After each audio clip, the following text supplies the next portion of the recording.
Vamos a hacer un pequeño planteamiento muy breve de marco del tema de los MOOC e incluso, si se permite, con una visión un poco más abierta. En este momento, desde el Departamento de Educación,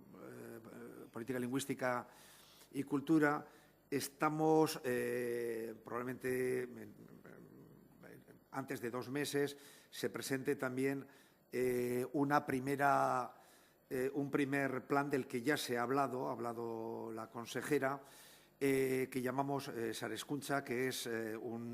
una formulación de la educación digital que nos proponemos, digamos, a la comunidad educativa, al menos de la comunidad autónoma del País Vasco, aunque hay planteamientos que son dentro de un marco más abierto de Euskal Herria, ¿no? Quizás también, en ese sentido, en este momento estamos asistiendo a un debate a nivel de las personas de la Administración, de la propia comunidad escolar, de las distintas redes y subredes educativas, sobre un tema tan vigente, tan cambiante, que está sufriendo, pues, además, propuestas muy novedosas que se van modificando y que se van alterando de una manera a un ritmo, pues, vertiginoso, ¿no? Sabéis que también hay decisiones que a veces son de ámbito de administración, aunque la realidad de las aulas y la realidad de la educación es que tiene lugar en ese escenario principalmente escolar, también familiar, también social, y muchas veces las leyes, por muy orgánicas que sean, o planteamientos desde otro tipo de administraciones más cercanas, quizás no son tan determinantes, ¿no?, ante fenómenos de una nueva educación. De una forma muy rápida, y si me extiendo más de 10 minutos, pues me aviséis, por favor, pero quizás habría que comenzar con una visión muy macro para luego concentrarnos en lo que es el fenómeno de los MOOCs, que en algún momento creo que ahí se citaba como un exponente de la situación actual de la educación, que quizás signifiquen también un hito en una evolución, en un devenir muy rápido y continuo, y también como una nueva forma, ¿no?, una nueva metodología, una nueva pedagogía que se suma a las anteriores. Pero para todo ello igual convendría entender que los sistemas educativos formales como los que tenemos, como los que conocemos, no tienen demasiados siglos, tiene una realidad de apenas no llegará a 200 años. En los siglos XVI y XVII se empiezan a definir de alguna manera, en el XVIII y XIX se genera el primer modelo de escolarización casi para responder a la necesidad de la industrialización. Alguna vez hemos dicho que era la escuela para pasar al alumnado tipo Tom Sawyer a que pudiesen ser obreros de una industria. El siglo XX, que ya lo podemos analizar con una cierta perspectiva histórica, genera la escolarización universal a escala planetaria. A lo largo del siglo XX desaparece el trabajo infantil. Se generan, surgen las pedagogías constructivistas, se empiezan a reconocer las grandes desigualdades que hay por la mochila familiar, por los índices socioeducativos culturales de las familias, se produce la integración en lo común y también se empieza a reconocer que no solo la escuela educa, sino que hay los medios, fundamentalmente los más media y las propias sociedades, que tienen un impacto educativo importante. Y, sin embargo, estamos ya en la primera década y media casi del siglo XXI. En este momento hay que también empezar a descubrir tendencias generales para ver cómo enmarcamos, para tener una visión ver un horizonte que nos pueda guiar en decisiones que hay que tomar día a día a escala de familias, a escala de profesorado, a escala de centros o a escala de redes o de administraciones y demás. Y ahí lo que entendemos es que este modelo de educación probablemente no tenga ya 1 siglo y medio por delante, sino quizás incluso menos tiempo. Y, por tanto, la gran pregunta a veces que desde niveles con una visión macroeducativa hay que ver qué hacemos, si reforzamos el sistema educativo que conocemos contemporáneo, si lo reformamos en profundidad o si producimos un cambio disruptivo, como se dice ahora, no un cambio sostenible, si vamos a modelos de cambios en profundidad, discutiendo, digamos, los parámetros esenciales de esa educación que definimos hasta finales del siglo XX. Y en este momento se está discutiendo esos parámetros y, aunque cada uno de estos parámetros, y voy a mencionar unos cuantos, pueden parecer menores, son trascendentes, ¿no? Por ejemplo, de un sistema homogéneo definido de ciclos y demás, que todavía las leyes tratan de reglamentar y demás,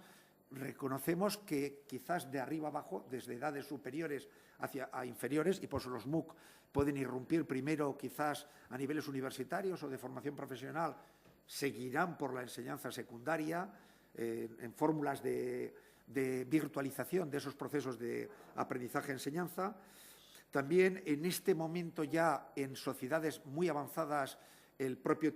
tema de las graduaciones, de las certificaciones se están revisando. En este momento hay empresas que piden a generadores de MOOCs de un fenómeno tan reciente, o sea, que no piden a que sean los propios destinatarios quienes presenten sus certificaciones de estudios, sino que a las instituciones que han respaldado un MOOC que dicen: descúbreme un profesional que haya seguido con tu analítica, con la trazabilidad que has seguido, dónde tengo un buen profesional en esta materia en la costa oeste de Estados Unidos o en el sudeste de Europa. O sea que incluso la manera de localización, la manera en la que se obtiene la reversión de este tipo de inversión, que es mucho menor, está cambiando. También lo escolar pierde peso, y al decirlo escolar quizás hoy venimos de una reunión pues, con gente de Intel, con gente de editoriales distintas, y de alguna manera las propias administraciones, el propio Estado, y hablo del Estado, los poderes públicos pueden perder protagonismo ante soluciones que provienen de soluciones comerciales, que es verdad que puede sonar esto a impensable en una educación obligatoria que debe quedar asegurada, y es así, al menos en Europa, por los poderes públicos y demás, pero lo no escolar, lo desescolar incluso va a ganar presencia,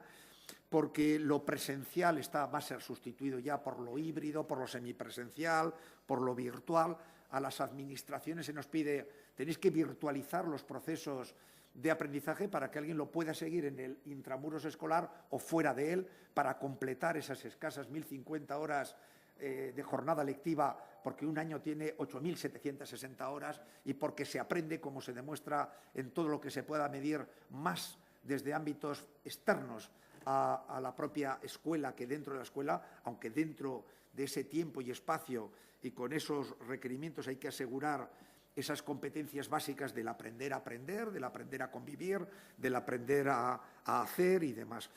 Lo nacional, y estamos en un país que tenemos que defender un modo especial de vivir la cultura, de vivir nuestras lenguas y demás, empieza a desdibujarse frente a lo global, lo escrito frente a lo multimedia, lo centralizado frente a lo descentralizado, lo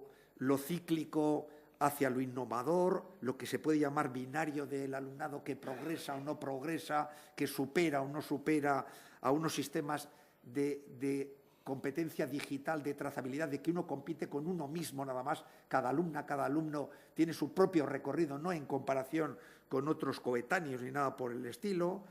donde, por supuesto, los conceptos de espacio y tiempo, espacio escolar, escenario escolar, calendario escolar se desdibuja también, donde lo memorístico da paso a lo lúdico, al interés, a resolver problemas distintos, a la combinación de la gamificación de los juegos serios. Y hoy hemos estado hablando de gamificar los procesos, no para el alumnado solamente, sino para el propio profesorado. Como no metamos en procesos de competición, de gamificación al profesorado, poco podremos hacer en cambios en profundidad al respecto. Lo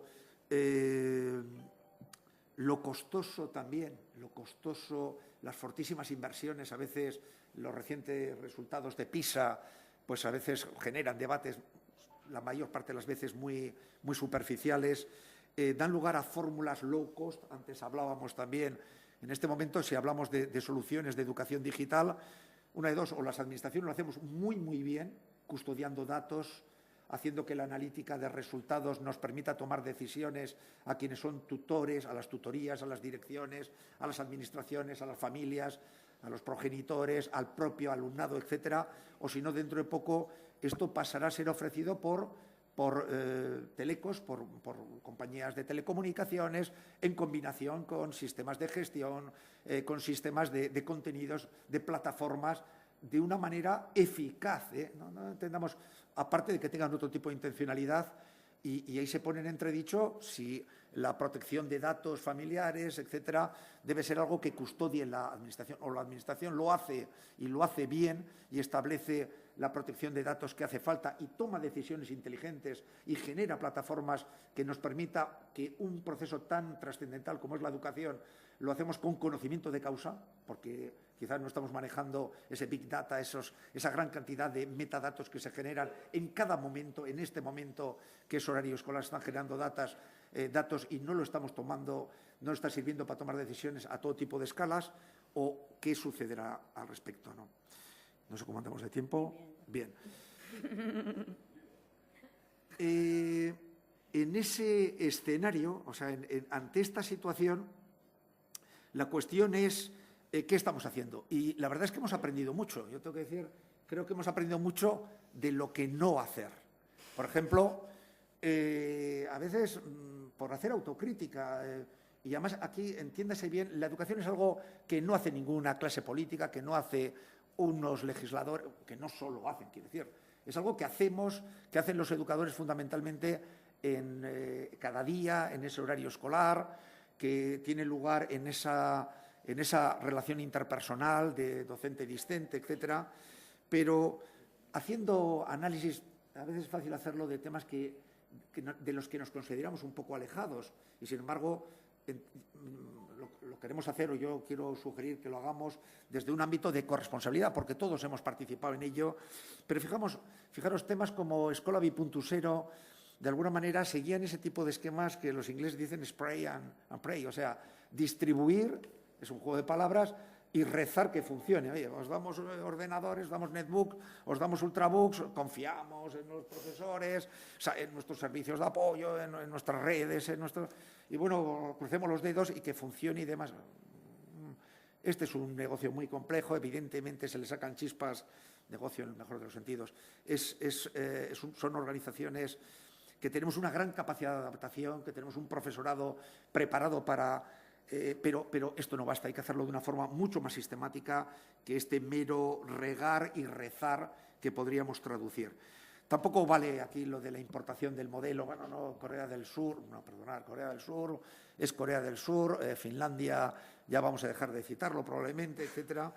O sea, esto no vale, tampoco vale, ya basta también de esto de tantos pilotos y tan pocos aviones, que dicen algunos, ¿no? De los pilotajes, el pilotaje de los pilotajes, algunos por edad, llevamos 30 años con planes que algunos siguen llamando de nuevas tecnologías. Bueno, y son nuevas y son tan tecnologías como es el papel, etcétera. Tenemos que empezar a hacer propuestas que surjan de abajo arriba, que estén generadas con una perspectiva que atendamos no solamente al profesorado, no solamente a nuestra estructura organizativa de sistema escolar muy peculiar, muy plural, muy diversificado, sino que respondan también a necesidades del destinatario al que servimos, que es el alumnado. Todos estamos reivindicando la centralidad del alumnado y a veces, sin embargo, luego en nuestra manera de tomar decisiones pues quedan un poco en último lugar. Y organizar todo esto es complejo, porque si hablásemos ahora, bueno, ¿qué dificultades tenemos? Hemos estado viendo un poco el auditorio, estáis aquí muchas perspectivas del sistema educativo, de nivel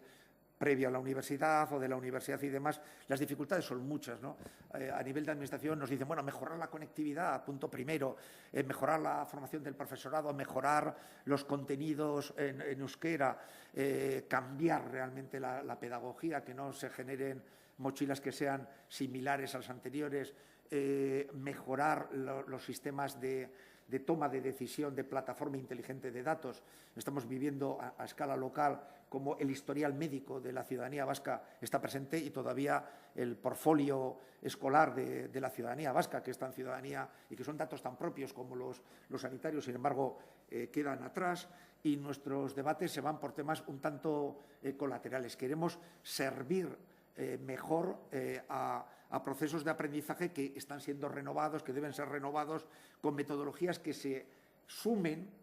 y que quizás también vayan sustituyendo en cierto grado a las anteriores, pero sin suprimirlas de una forma radical. Y aquí la cuestión es cuándo, cómo avanzamos, cómo es fácil imaginar un escenario a medio plazo. La cuestión es cómo damos los pasos de manera que nos situemos y respondamos a las demandas de nuestro alumnado, en primer lugar, a las demandas de nuestras familias, también transmitiendo a las familias que hay mucho por hacer en algo tan determinante como los temas educativos. A veces también la misión que trasladamos es, de tranquilización, y es verdad que tenemos un sistema potente, que está bastante bien financiado, que logra resultados mejorables y demás, pero hay que, desde innovación, tenemos continuamente que decir todo lo que hay que cambiar para mejorar y también con ello hay que ser muy perspicaces para ver qué es lo que tenemos que mantener, porque a veces en innovación la cuestión no es determinar qué es lo que hay que cambiar, sino sobre todo qué es lo que hay que mantener y qué es lo que hay que ir modificando. Entonces hay que pensar más en términos naturalmente de nuevas pedagogías, de nuevas metodologías, del nuevo perfil competencial del alumnado que queremos generar y ese perfil del alumnado junto con el tipo de currículum, si lo entendemos en sentido estricto, junto a las metodologías que lo permitan alcanzar ese tipo de competencias y el modelo de evaluación que tengamos, esos 4 elementos, en un modelo de organización del sistema educativo con más autonomía a los centros, con más conexión de familias, de sociedad, junto a profesorado y administración, de más transparencia de lo que es el fenómeno educativo. Eso es lo que debe guiar esa visión macro de la política educativa, pero también esa política educativa debe pensar en términos de atender lo que no solamente desde la pedagogía, sino también desde la docencia puede ser trasladado con nuestra realidad docente y con nuestra realidad discente de alumnado. Y también por ello, a su vez, pensar esas propuestas docentes y metodológicas desde la perspectiva del alumnado. O sea, fijaros que son perspectivas concatenadas, pero que nos dan una fórmula distinta. Y, por último, quizás a ese debate viejo debate de Iván Illich o de la desescolarización, del riesgo de desescolarización de la sociedad, en este momento hay respuestas que dicen vamos a tener que salir de la escuela que conocemos, pero probablemente para volver a entrar en una escuela que tenemos que crear, en una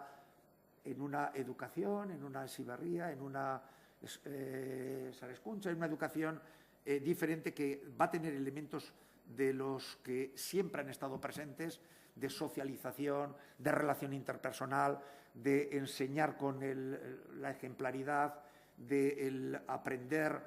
lo que es los elementos metadisciplinares y transdisciplinares, que son los esenciales, porque estamos educando a una generación que, algo tenemos seguro, es que se están educando de una manera radicalmente distinta, mucho más radicalmente distinta de la educación que conocieron sus padres. Esto ha sucedido también en generaciones anteriores, pero seguramente cada vez es mayor el desfase que hay entre la educación que conocieron los progenitores de nuestro alumnado y la educación que merecen y que hemos de ofrecer a nuestro alumnado. La verdad es que hay multitud de temas de los que ¿qué estamos haciendo? Esto, ¿cómo se está haciendo? Esto, ¿cuántos agentes están interviniendo? ¿Desde cuántos frentes lo estamos haciendo? ¿Cuántas piezas de este puzzle inmenso, de un puzzle que tiene que ver pues, con editoriales, que tiene que ver con proyectos, con procesos de innovación, que tiene que ver con modelos de participación y de empoderamiento del propio alumnado, de dar participación a las familias, de informar debidamente a las familias? O sea, de lograr planes que ya no pueden ser institucionales, que no pueden ser de arriba abajo, sino que deben ser planes que recojan para darles, aunque solo sea por razones de darles continuidad, para evitar que pasen fenómenos de estos de estamos de acuerdo en cambiar lo que en un momento determinado sacó el Ministerio, pero no estamos de acuerdo en qué es lo que... No, tenemos que estar de acuerdo exactamente en lo que queremos y ese acuerdo, para que sea estable, debe hacerse con una gran participación y con una gran involucración, digamos, del conjunto de la sociedad, sobre todo de los verdaderos prescriptores, que son las familias, que son el profesorado también, que tiene bastante continuidad el profesorado, y ese es un valor, hay que dar a este elemento, digamos, la continuidad que merece.